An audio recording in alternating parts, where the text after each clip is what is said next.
বিশ্বের সবচেয়ে মর্যাদাপূর্ণ চলচ্চিত্র পুরস্কার অস্কার দখলে রাখতে চাওয়ার স্বপ্ন কে না পূরণ করতে চায়, কিন্তু Brazilian cinema I am still here শুধু অস্কারই জিতেনি, ইতিহাসও গড়েছে।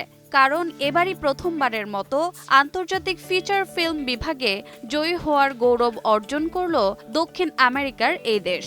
I am still here, Brazil.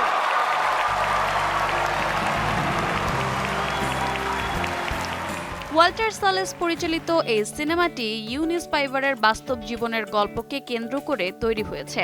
ব্রাজিলের সামরিক স্বৈরশাসনের সময় তার স্বামীর রহস্যজনক অন্তর্ধানের পর কয়েক দশক ধরে ন্যায় বিচারের জন্য তার সংগ্রাম তুলে ধরা হয়েছে।